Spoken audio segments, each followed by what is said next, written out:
on, let's get real. I've known her just 1 week now. She's so fine, just like a fine red wine. You know it's a crime to see her home alone. She's so fine, just like a fine red wine. You know it's a crime to see her home alone. Now she doesn't know just how much she can turn me on, and she lights a spark in my heart.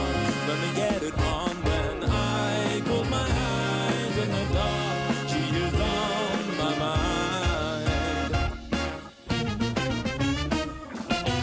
She's so fine, just like a fine red wine. You know it's a crime to see her home alone. She's so fine, just like a fine red wine. You know it's a crime to see her home alone. Home alone now. She's so fine, just like a fine red wine. You know it's a crime to see her home alone. Home alone now. She's so fine, just like a fine red wine. You know it's a crime to see her home alone.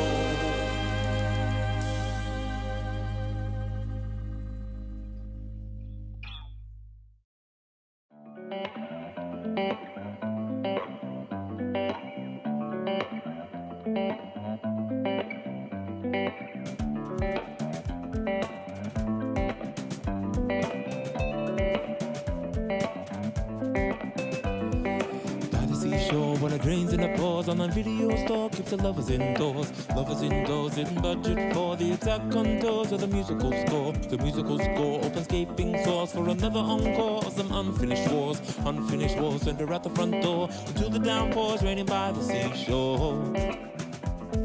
Into the downpours raining by the seashore. You're spending most of your time inside a bottle of wine. Tell me why. Why should I have to ask about all this broken glass? You didn't try to hide it. There's so much blood on the floor. What are we doing this for? You couldn't let it slide. It's getting desperate now. Can you turn the tide?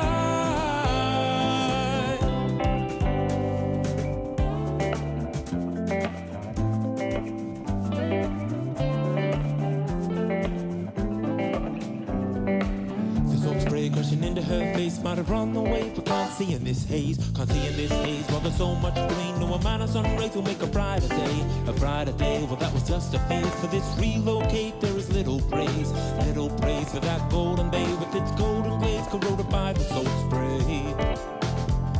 With its golden glaze corroded by the salt spray.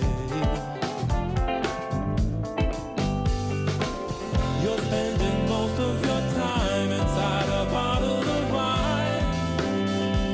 Tell me why. Why should I have to ask about all this broken glass? You didn't try to hide it. There's so much blood on the floor. What are we doing this for?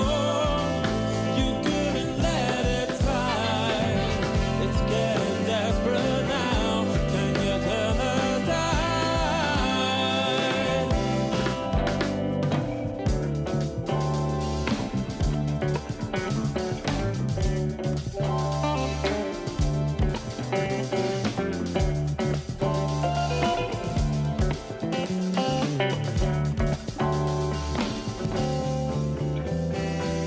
You're spending most of your time inside a bottle of wine. Tell me why. Why should I have to ask about all this broken glass? You didn't try to hide it. There's so much.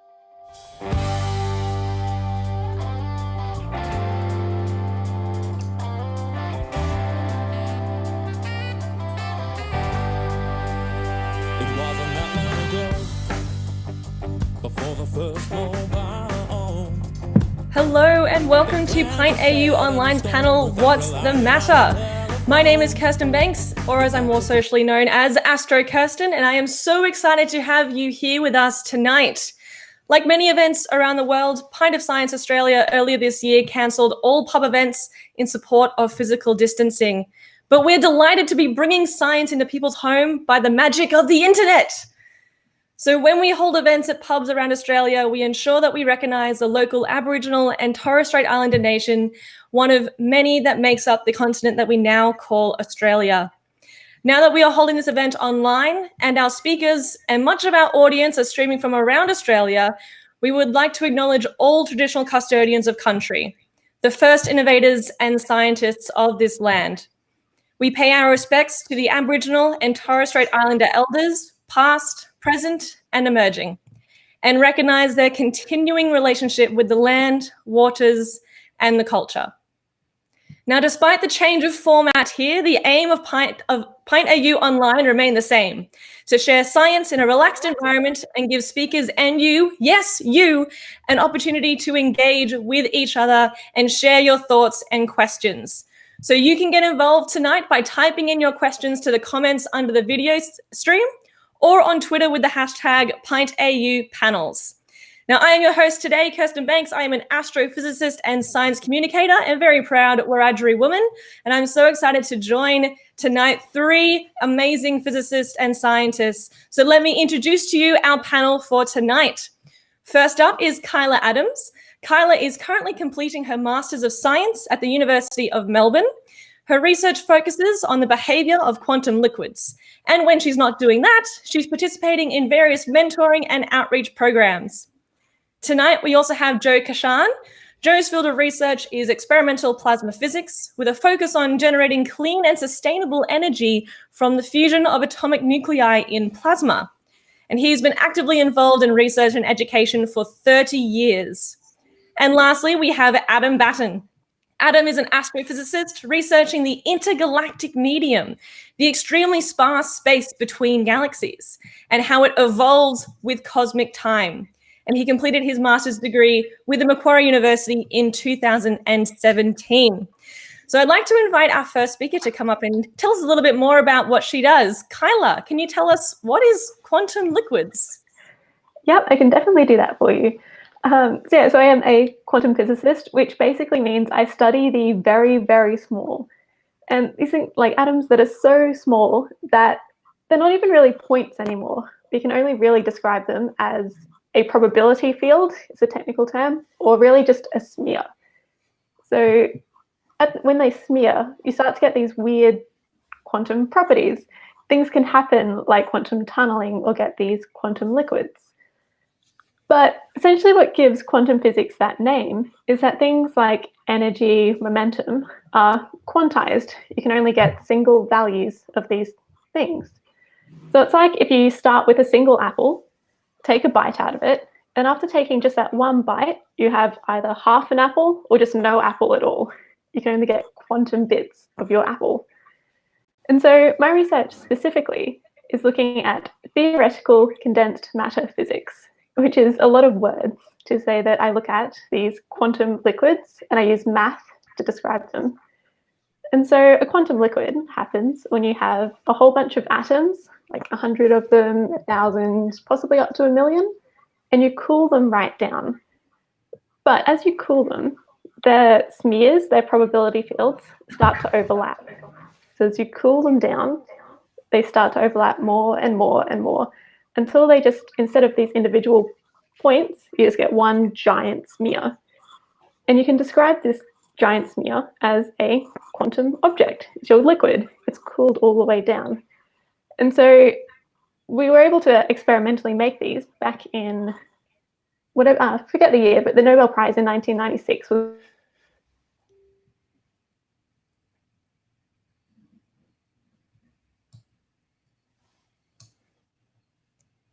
Kyla, I think you've been lost into the quantum world.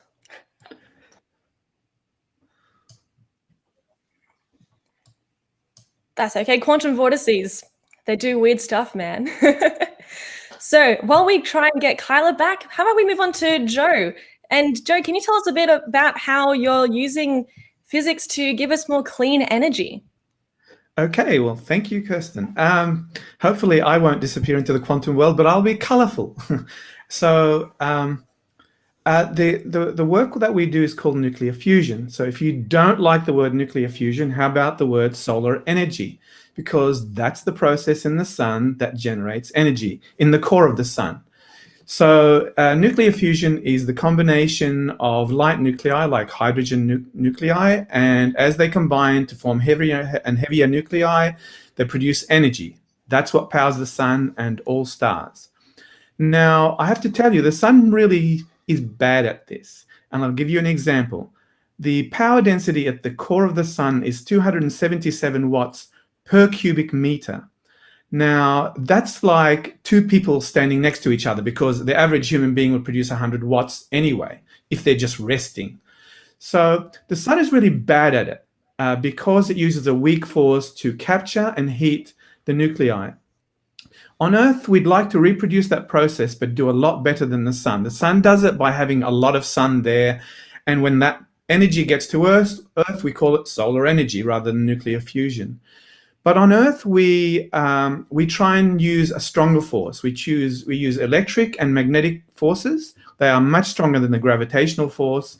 And so you can bring down the size of the fusion reactor, if you want to call it that, and heat it to higher temperatures than the sun. The sun only does 1 million degrees at the center. Well, on Earth, we want to do about 150 million degrees.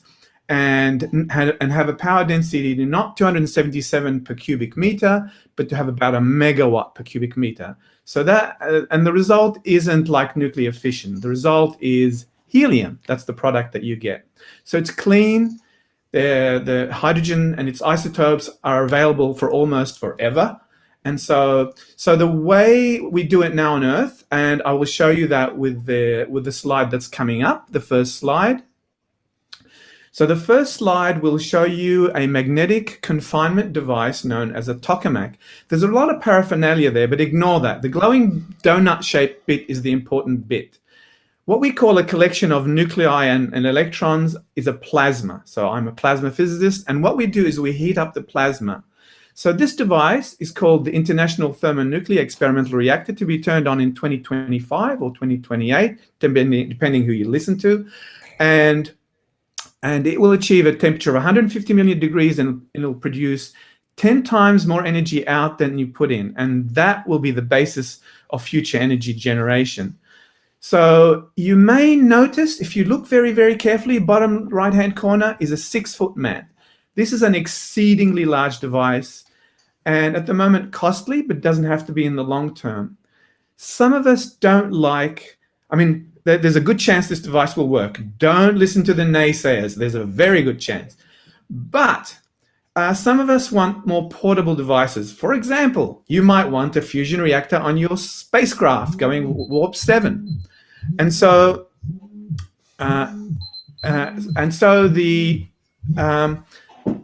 sorry about that. The idea is to shrink it down, and the way you shrink it down is you don't do a tokamak. You don't do a donut-shaped device. You can use electric fields and or magnetic fields. And the way we do it is I'll show you in the next slide that's coming up.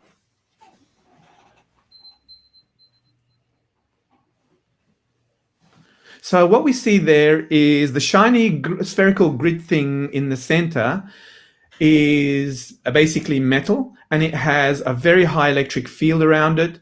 And the beams that you see on outside of the sphere, they are electron ion guns, and they're projecting ions, or nuclei if you like, into the center of the grid. The grid captures them with electric fields, heats them, and you produce nuclear fusion. That device is a tabletop device, and it works. The trouble is it doesn't produce more energy out than you get in, because the wire grid, that spherical wire grid at the center, actually loses a lot of energy because ions collide with it.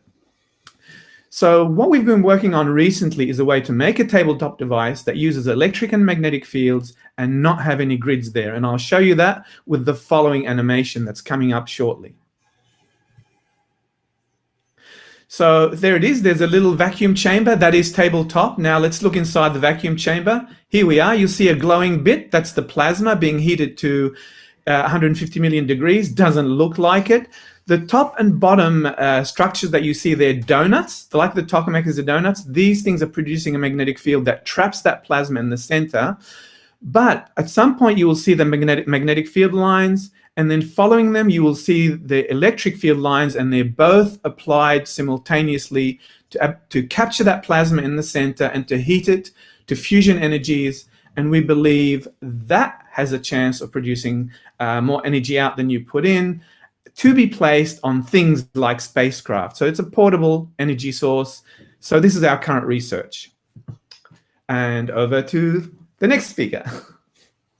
Awesome. Thank you, Joe. I think lots of people will have lots of questions about what you've just talked about just then. I certainly do. This seems really, really cool and very much on the forefront of science at the moment. Now, Kyla, I think we lost you to the quantum vortex before. Yeah. Would you like to continue with what you were talking about with apples and quantum bits? Yes, definitely can. So if you take a bite out of your apple, you can end up with no apple at all after just the one bite. So my research is specifically in this quantum liquid space. So I use math to find out about these super cool quantum liquids, which they're so cool that they can exist close to absolute zero. So experimentally, we're able to make them back in, again, I forgot the year, but they got the Nobel Prize in 1996 for it, by making liquid helium as a superfluid, so way down to 2.7 Kelvin, which is very, very cold. So the atoms are barely moving at all. So as you cool these atoms down, you have about 100 of them, 1,000, a million, doesn't particularly matter, but you cool them down and their individual smears, their probability fields, start to overlap until you can't tell the difference between these individual atoms, and they all just act as one giant smear. And then that means we now have our quantum liquid. It exists as just this one object, which we can then do physics with. And so what I like to think of it is, when we want to do physics, we want to spin it. That's fun. You don't want it to sit still. So when you rotate this quantum object, just like when you stir your coffee, you get these whirlpools, these vortices. But unlike with your cup of coffee, these vortexes don't rotate with your fluid, they rotate against it. So that overall, there's no rotation, which is in itself weird and interesting. But it goes further along. So unlike with your cup of coffee, when you stir it, the whirlpool gets bigger. With your quantum liquids, you get more of these vortices, which is, again, super interesting. And so my research is looking at these rotations and these vortices and what extra properties we can figure out just by changing the situations, making them oblong or making them magnetic or anything like this, adding in the variables and seeing what happens, which is really fun. That's really fascinating. We've gone from very, very hot, 150 million degrees, I think it was, Joe, and then to very, very cold. So we have two very different ends of the spectrum here. Yep. Now, don't forget, everyone, that if you have questions for Joe or Kyla or Adam coming up shortly, please do put your questions in the comments underneath this video stream, or send them to us on Twitter with the hashtag #PintAUpanels. And we will be able to answer your questions after Adam tells us about intergalactic space. Tell us about it, Adam. Thank you, Kirsten. So what if I was to tell you that 30% of the matter in the universe is missing? And I don't mean like dark matter or dark energy you may have heard of. I'm talking about regular, boring, everyday matter that makes up you, me, your favorite cat, the beers that could have been drunk if this was actually in person, regular matter that we see every day. Well, how do we know it's missing? And so to find out how much stuff there is really in the universe, we've used a telescope called Planck. And what it does is look at the first light in the universe, and then looks at the very small temperature deviations in that first light. And that breaks down how much stuff there has to be in the universe. And so it tells us that it has to be 70% about dark energy, about 25% dark matter, and about 5% matter. So using this cosmic microwave background in the first light in the universe, we know the universe is 5% matter. Great. So now we know how much matter there is. Let's do a census. And we're just going to look at everywhere we can see in the universe and tell us where is all the matter? And we want to know how much is in galaxies, how much is not in galaxies, and so on. And when we do that, we find that we're missing 30% of this. Like when we just add up all the light we can see, there's 30% missing. And okay, that's a problem. Where is that? Where is that missing matter? Well, that's part of my research, is that working out where this missing matter is. And so the best guess that we have is in this place called the intergalactic medium. And this is space is the region outside of galaxies. It's really low density. It's also incredibly hot. I didn't think that being the 1,000,000-degree region of space was going to be the middle part of this talk, but the intergalactic medium is 1,000,000 degrees. So it's incredibly hot and it's incredibly low density. And so you expect to be at 1 to 10 particles every cubic meter of space. So you draw on a line on the ground, a big meter, and then make that a big box. You expect about 10 particles in the intergalactic medium. That's insane. The best vacuum on Earth is 1 billion particles in that same space. So it's 1 billion times better vacuum than the best one on Earth. And so this region of space is incredibly interesting in terms of physics. And so I just said it was incredibly hot, and that's kind of a problem. If we think it's in the intergalactic medium, why can't we see it? The reason is because it's 1,000,000 degrees. And so when we try to look at things that are 1,000,000 degrees, we have a big problem. It's all plasma. Plasma is not easy to look at with our telescopes. And the reason for this is because when we look at atoms, all the light that we see from atoms is just from electrons moving up and down energy levels of those atoms. And so if you heat up the atoms and remove all the electrons, there's no more electrons on the atom. It doesn't interact with light very much. And so the gas now in the intergalactic medium becomes invisible to us. So that's a big problem. If we think that all this missing matter is intergalactic medium and we can't find it, what do? Instead of trying to look for the atoms themselves, what we can do is instead try to look for the electrons. The electrons can tell us how many atoms there are.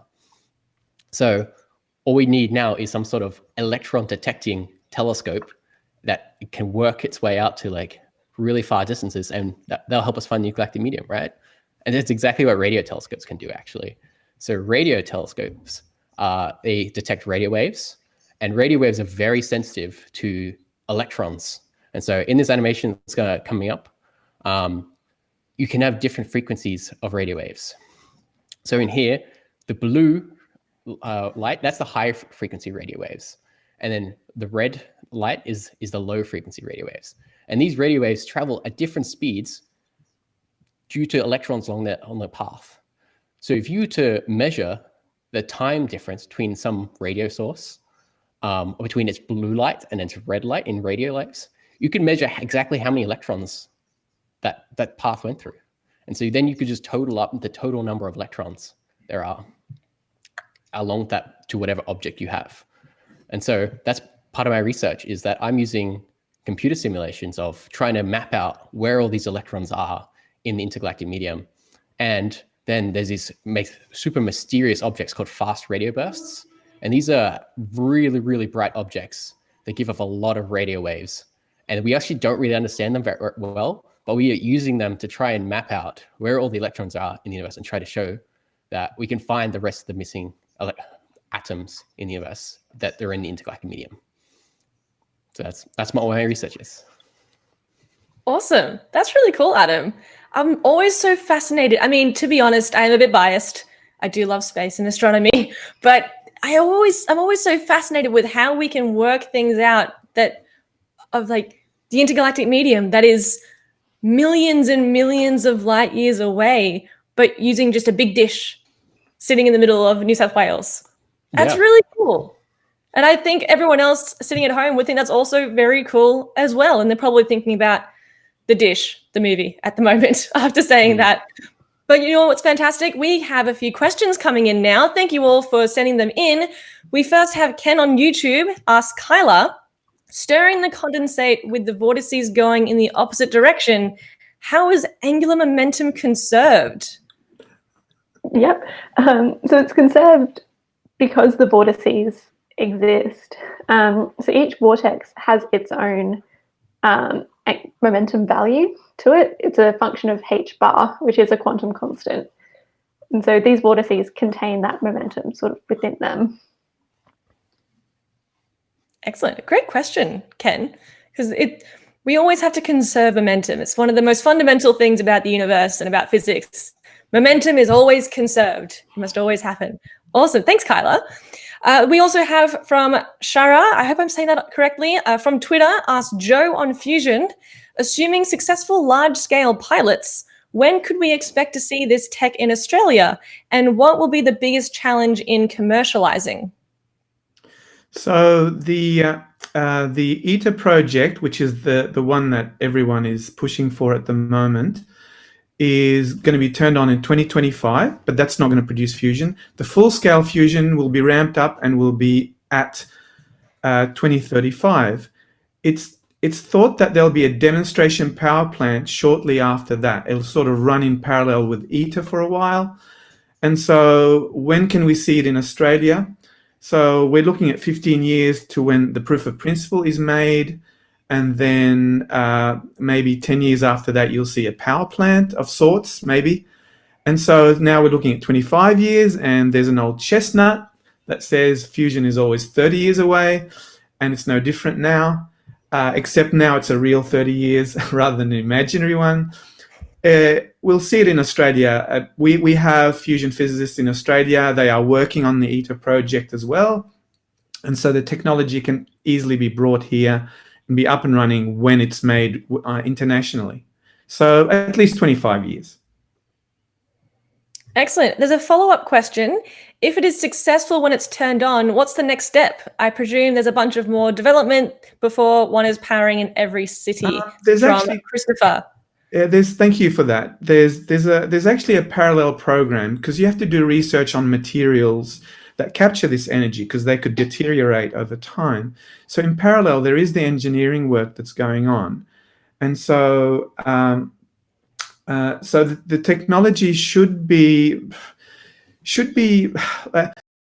ready by the demonstration model, which is 10 or 15 years after ITER. So I think is that the question? That how soon, how technological ready is it? I think it's always the question, isn't it? Like how well are we going to be able to use this, and is this actually going to work, like you said before? It'll work like a power station. Except it'll be a lot cleaner than coal.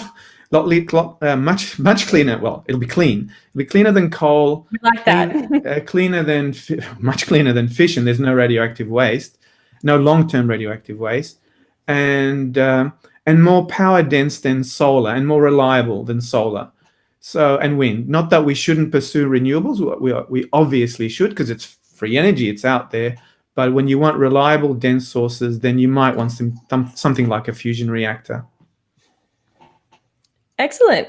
Now we have a few more questions coming in from YouTube and Facebook, and please keep sending them in, everyone. I have a question for Adam, though. A few days ago, or maybe it was a few weeks ago, I can never keep track of the days in quarantine and in self-isolation, but there was a news report that we had detected a fast radio burst in the Milky Way galaxy. Do you have any comments on that, Adam? Oh, so possibly. So fast radio bursts, like I said, are these mysterious objects we don't fully understand. We don't know what their origin are. We know that they normally come from external galaxies. So we've discovered about 100 or so previously, and all of them being extragalactic. And those news reports of one potentially being coming off in the Milky Way. It's not confirmed definitely that it is the same fast radio burst that we've seen in other galaxies, but there's still more work to be done, because it's only a few days old. So there isn't that much I can say on this new fast radio burst, but it's promising. If it is a real fast radio burst that's gone off in the Milky Way, it could be exciting science. Could be indeed. It's always so elusive. What could it be? Could it be from here? We don't know. And that's the best part about science. We don't know a lot of things. That's why we do science, to learn more and find out more. Okay, we have another question for Kyla from Alison on Facebook. Kyla, you talked about how the vortices of quantum liquids operate differently to everyday liquids. Are there other differences between quantum liquids and everyday liquids that we know about? Yeah, there's a bunch. So quantum liquids are essentially a completely different phase of matter. So in high school or primary school, you sort of learn that there's three phases: solid, liquid, gas.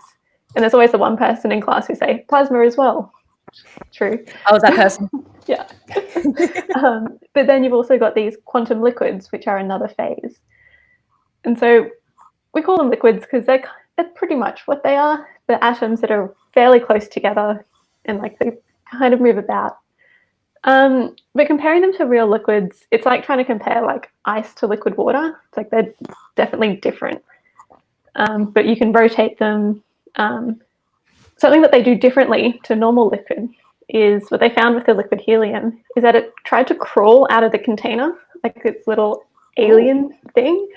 There's physics going on that I'm not the most familiar with, but it's kind of like when you suck water through a straw, it pulls itself up, out, and over as soon as it gets to that superfluid phase.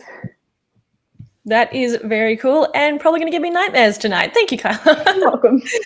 We have another question from John on YouTube to you, Kyla. It's a very similar sort of question. Is there any similarity between quantum liquids and Bose-Einstein condensates? Yeah. So Bose-Einstein condensate is a quantum liquid, but not all quantum liquids are Bose-Einstein condensates. So they're a specific type of superfluid. Awesome. So it's kind of like how all thumbs are fingers, but not all fingers are thumbs. That took me way too long to remember. That is embarrassing. A question for Joe from Stefan. I hope I'm saying that correctly. For Joe, in the fusion reactor, is it simple to refuel it, removing the waste material and adding in more tritium to fuse? Yes. Now, good question. Refueling, it's easy. You just allow gas to enter the vacuum chamber. That's very straightforward. And you're right. There is, when you produce helium, which is sometimes it's called helium ash. They don't like helium because it's called a pollutant. It starts to reduce the fusion energy. So they try and essentially get it out of the reactor, and something called a diverter in tokamaks. And that's an issue because when you try and get that helium out, it strikes diverter plates and can kick up diverter dust into the plasma. And at the moment, that problem's not absolutely solved, but it needs to be solved. It's an engineering issue, but they are working on it. But the exhaust is the problematic part. The refueling is not. Right. And what's the difference? This is a question from me personally. What's the difference between helium and helium ash? There's absolutely no difference whatsoever. It's just fusion physicists think it's a pollutant and they call it ash in a derogatory way. Helium is also used in party balloons, in which case it's a fun thing to have, but not in a tokamak. So can we harness that helium ash and turn it into helium balloons? You can. It comes out of the exhaust and you can capture it. And if you like, you can liquefy it for low energy, low temperature physics, such as Kyla's doing, or use it in balloons if you like. But it's an exhaust and not usable further in a tokamak, in a fusion reactor. But we can use it in balloons. That's all we need to know. We also have a question from Thomas from YouTube asking, once it does go live, what sort of lifespan would we expect from them? Oh, that's for me? Oh, yes.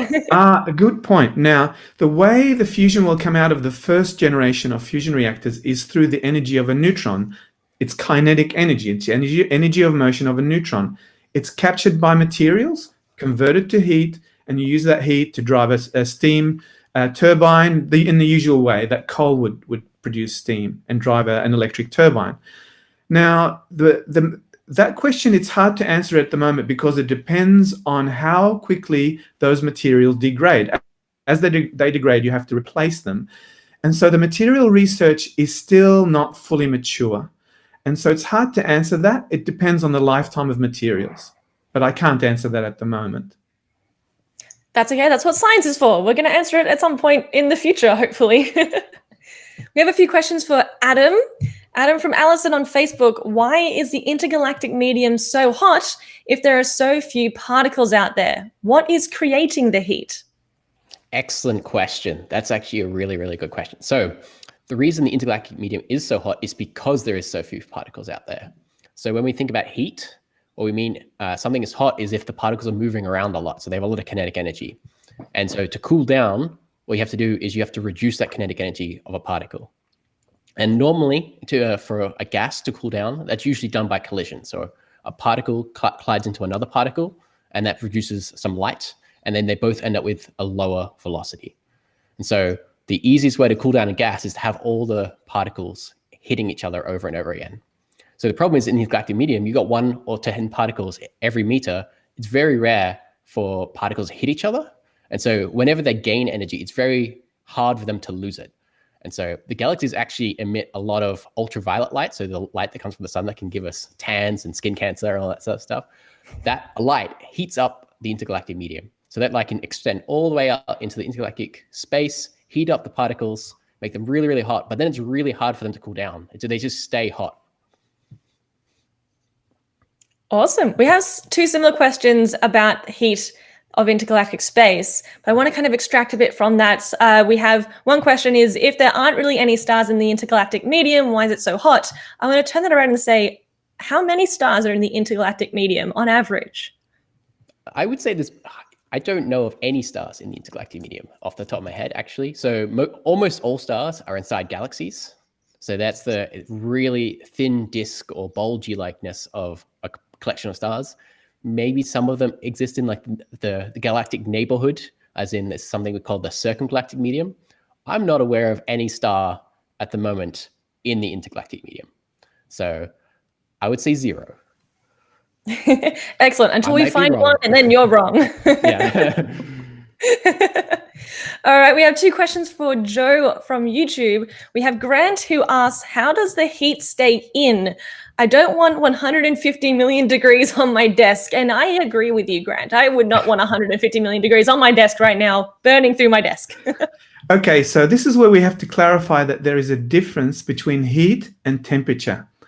So temperature is the average energy per particle. So if I've got one particle and I give it a temperature of 150 million degrees, I can just capture it in my hand and I won't even feel a thing because the energy per particle is tiny. But heat is the total energy of a collection of particles. So for example, your oven could be your household oven could be 200 degrees Celsius. You can go in and put your hand in the air, just open the oven door, put your hand in the air, which is at 200 degrees, but you won't burn. Touch the metal rack and you will burn. They are both at the same temperature. They have a different amount of heat in each one. So I didn't include thermal conductivity there, just in case there are physicists who are going to pick me on this, but there is a difference. So because the pressure is so low inside these chambers, the temperature is high, but the heat content is small. There you go. I'll remember that next time I put my hand inside my oven.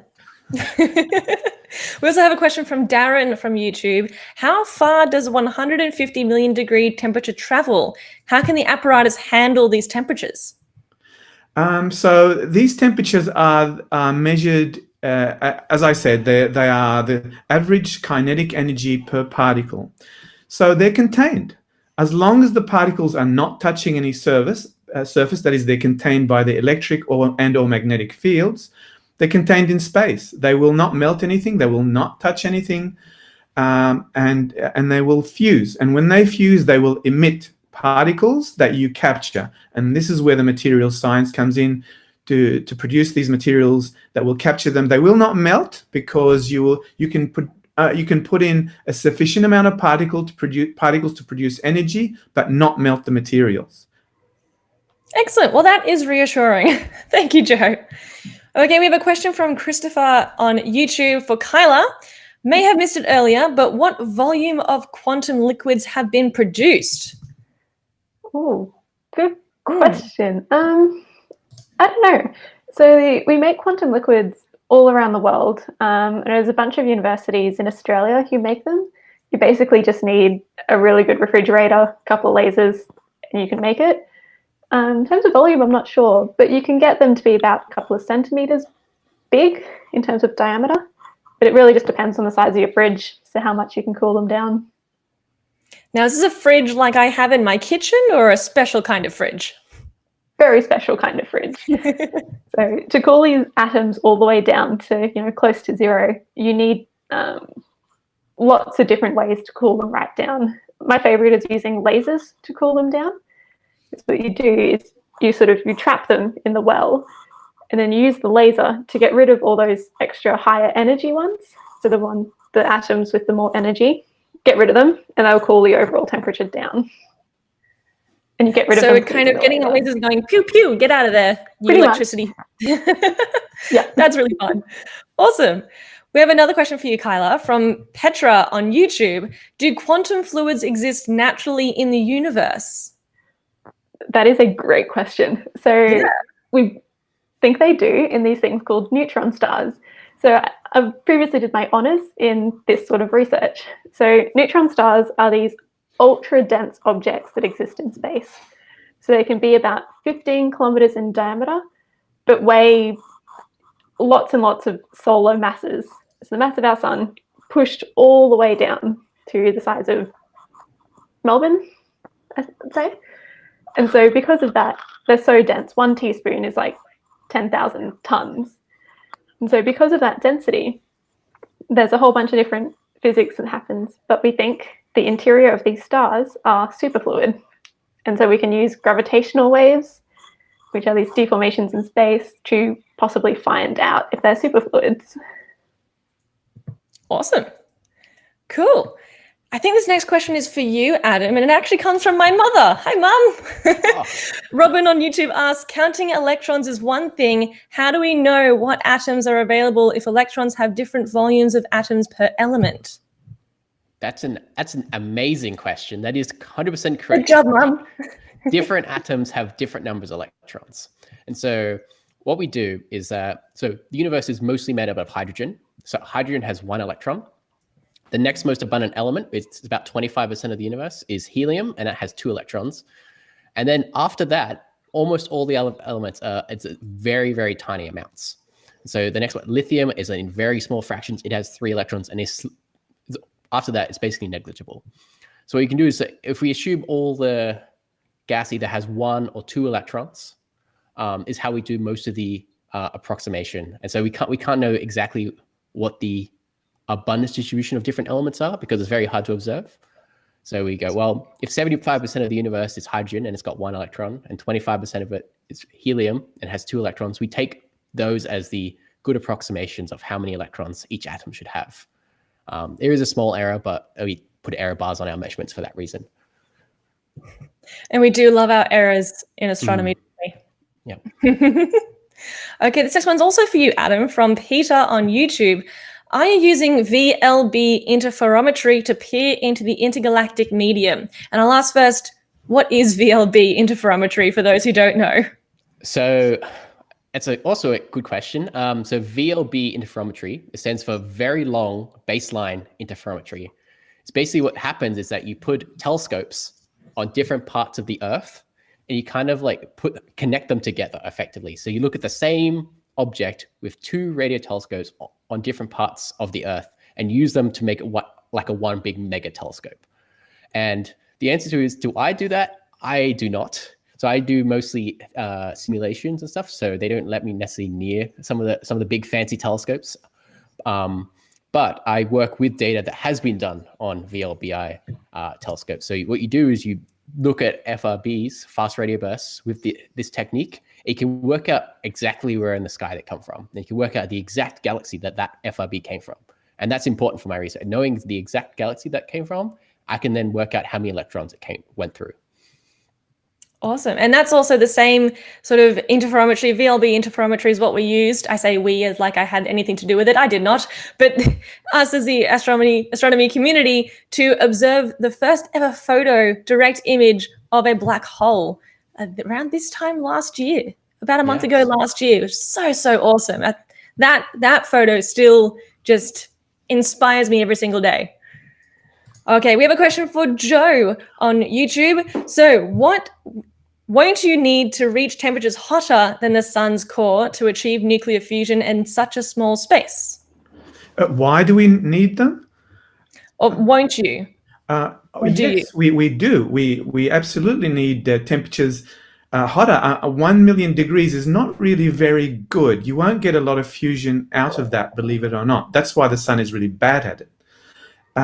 You need 150 million degrees, and this is achievable. I mean, it sounds like a lot, and it is.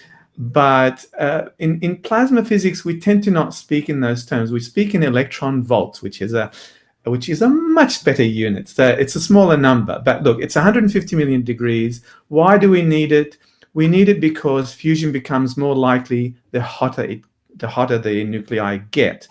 And it's achievable in the laboratory. It's just we need to control the losses that occur in a fusion reactor, and that has been the big issue, which is slowly being licked. Awesome. Okay, back to you, Adam. How do we know that this missing matter isn't just more dark matter?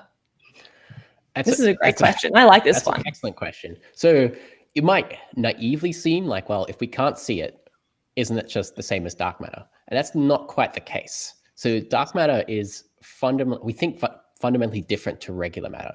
So this regular matter that I've been referring to, scientists like to refer, or astronomers like to refer to as baryonic matter. Some physicists might complain about that definition, but astronomers go with it.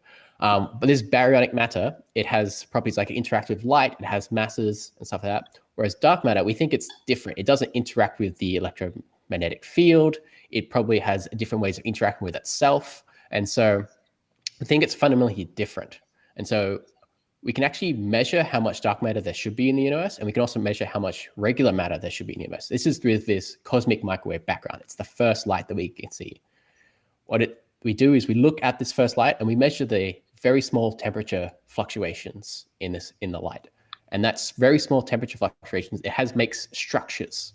And those structures are very, very sensitive to what is the ratio of dark matter to regular matter. If you change the ratio of dark matter to regular matter, you get different structures. And so if you observe the light, you measure the structures and compare it to whatever model fits best, you work out there's about 25% of the universe is dark matter and then 5% of the universe is matter. And so when we're missing 30% of the universe, we can't just add that into the dark matter. We've already worked out how much there should be. We can't just add it in. So we're missing regular matter here. Awesome. And so that's why we know that it is indeed regular matter of some description in there. And I guess you are observing electrons in a way here too. Yeah, we're looking for regular atoms that are missing in the universe. We know how many atoms there should be, and we just couldn't find them all. So where are they left? Where's kind of like a extreme version of Where's Wally? Yes, except you can't see it. Fair point. Okay, we have another question for Kyla from Petra on YouTube. Are there any known applications or uses for quantum fluids? That is a good question. And it's one that I still don't have a good answer for yet. By the end of my master's, I hope to have these memorized. But I think it's probably one of those things in physics where we're not quite sure where the application will be, but we're just going to keep going and it might discover it along the way. So I do know that we use ultra cold helium in some medical devices, some medical imaging, but I don't think they're quite superfluid, not quite that cold. Excellent. Okay, another one for Joe. Then I think we'll go to a final questions for the entire panel. But quickly for Joe, once the fusion reactor is running, how would you actually produce energy from it? Would you just go with classic of boiling water? Yes, that's all it is. It'll be the particles that come out of the first generation, that is the neutrons. They will heat water, and water will turn to steam. Steam will turn an electric turbine, and you'll get electricity in the usual way. Excellent. Awesome. Well, thank you all so much for sending in your questions. We're going to go with two final questions for the entire panel. So the first question is more of a general question. What made you decide to study your field? Did you always feel like your field was science growing up? And what's changed if it has? Kyla, we'll start with you. Yep. So science, I've always enjoyed it. Like, loved it back in primary school, had great teachers all through high school. Knew I was going to do a Bachelor of Science. Did that. But I guess what's changed is that I always thought I was going to be an astrophysicist. I hated quantum mechanics during undergrad, did not enjoy it. Went into honours thinking gravitational waves, yes, that's what I want to do. And I enjoyed it, but it wasn't quite what I wanted. And during my honours, I kept on sort of going down the superfluid direction, and sort of at the end of the honours decided, well, if that's where I'm going, I should lean into it. And so now I'm somehow a quantum physicist. did not see that happening. And I think a lot of undergraduates, especially myself when I was an undergraduate, I did not enjoy quantum physics either. I thought it was fantastically complex and crazy. Yeah, A lot of crazy. For that very reason, I'm like, oh no, I can't do this. At least not with a lot of practice and a lot of help. Yeah. Adam, what about you? What made you want to study your field? Well, I have an interesting story. Well, when I was a kid, I actually thought I wanted to do biology. And so I used to be, some people might remember like Yowies. They were like a little collectible toy that covered in chocolate with different animals inside them. And so our family used to collect a lot of Yowies. And so I just liked reading all the different animals and stuff. And so I thought I was going to be a biologist for a long time. And then, but I also was interested in space. And like, I think slowly over time, I was just like getting more and more into looking at what space was like. And it's like looking at books, and astronomy is like the first section of the book. And I'm like, oh, what's this cool section? And I just started liking astronomy more and more. And then once I got to university, I had to decide what I was going to do. And so I want to do astronomy, and just went from there. And loving it ever since. I mean, there's so much to learn about. Well, astronomy, definitely, there's a lot more to learn about, but any sort of form of science and any form of physics, especially as well, there is so much we don't know. And that's so fascinating and so inspiring for us to study what we love. Joe, it's been a while for you, but what made you want to go into science? Yes. So my PhD was not in plasma physics. It was in low temperature physics. I decided, I decided to go to the other end of the temperature scale, because I thought it addressed a large question, that is energy. It turned out when I read an article that what are the major challenges? And you would think water supply to the human population. That wasn't number one problem. Number one problem was energy, because out of energy you can get water. And I was a technical person. I loved building and fidgeting and making things. And plasma physics and fusion energy research fitted that bill exactly. So I gravitated towards it and never looked back. Awesome. And what was your undergraduate in, if you don't mind me asking? It was in physics. I was attracted to physics because I like difficult problems. Subjects that require memory were easy and did not interest me. So physics was really difficult, and maths as well. So gravitated towards them and majored in both at university. Excellent. Well, thank you all for joining us today, and thank you for leaving us with your huge wealth of knowledge. I must say that my brain is just completely full, and I am very much inspired to continue to do my studies as well. And I hope all of you at home who have joined us today have felt like you've gotten something fantastic out of this event tonight. We've tried to answer as many questions as we can. If we've missed yours, please feel free to send your questions to the panelists, because they will still answer you. We are scientists. We love talking about what we do. So keep sending us questions and we will answer them for you. Now, there are other Pint AU online events. There is another panel tonight in 30 minutes at 8:30 p.m. Australian Eastern Standard Time. The theme is Brain Health in Our Modern World, and features speakers on recovery from stroke, risk factors for dementia, and how the built environment affects our mood. So be sure to stay tuned for that happening in just over half an hour. There's also a podcast, The Pod of Science. I love this so much. Any podcast that has a play on words in their title is worth listening to. By the way, I have a podcast called The Scientists. You should also check it out. But Pod of Science is also there with short interviews with scientists working in Australia. So another thing I want to say before we finish up and wrap up with a final question for our speakers.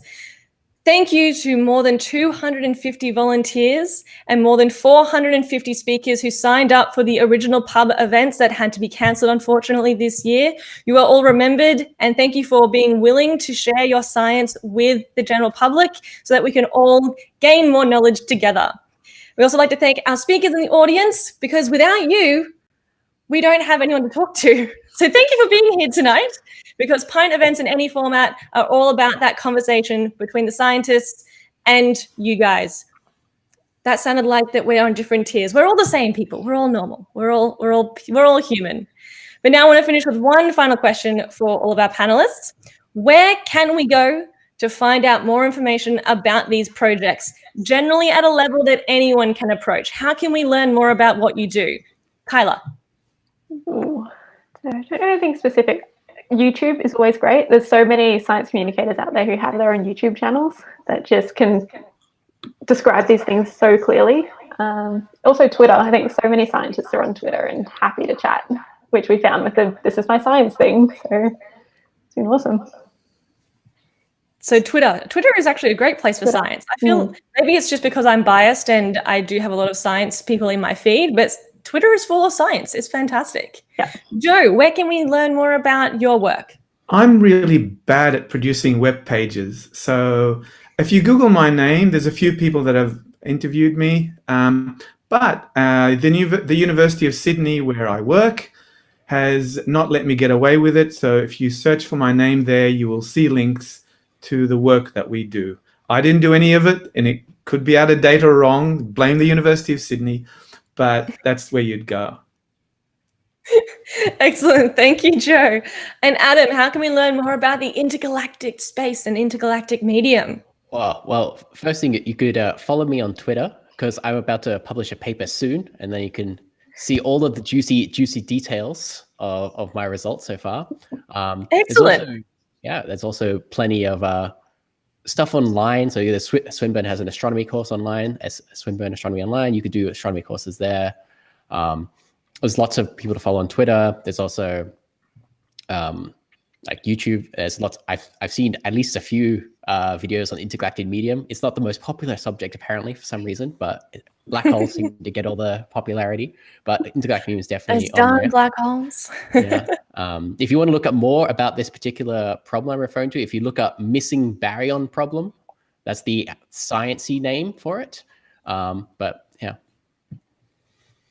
Excellent. Well, thank you all again for joining us. Does anyone want to leave anything for those who are sitting at home watching this live stream, feeling like we're kind of stuck, even though restrictions are lifting a little bit around Australia? Is there anything you want to leave our audience with tonight, a piece of hope or a piece of what's keeping you sane in this lockdown? Kyla? Oh, what's keeping me sane? Just crafts. I'm crocheting a jumper. So definitely finding a hobby is pretty great. Excellent. How far through the jumper are you? I have done the front panel and the back panel. Just have to do the sleeves and the neckline. Yep. Awesome. I'll keep it up, Kyla. Adam, anything you want to share to end us off? I've been vigorously caring for my plants. It's about to flower, so I've been pretty. Oh my god, it's growing great. I've also I like running a lot, so I've been doing a lot of running, and so I'm improving my time. So that's basically what's been keeping me sane. Excellent. And Joe, finally. After 20 years, I picked up my guitar again. So that's what's probably not keeping me sane, but keeping me occupied enough not to go insane. Excellent. Wonderful. So thank you again. I don't know how many times I can say this, but really thank you all for being here. I want to thank personally the Pint AU online team for inviting me to host tonight. This has gotten my science communication fix for this week. So thank you very much for letting me do this. Thank you all at home for joining us tonight and sending in your wonderful questions. You've really put our scientists to the test tonight. So well done. I hope you've learned something. I've certainly learned something. Don't forget, there is another panel on later in 30 minutes time, 8:30 p.m. Australian Eastern Standard Time, brain health for our modern world. Thank you all, and I hope you enjoy the rest of your night and in the rest of your quarantine and night self-isolation.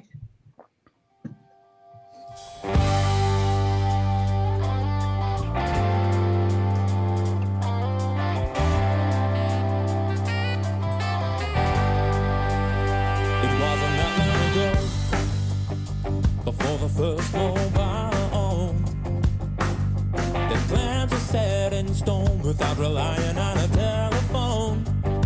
You had to commit when you made a plan, that was it. 'Cause there was no way for your friends to reach you if you didn't show. So give me your word, give me a guarantee that what you say will be an eventuality. Yeah, give me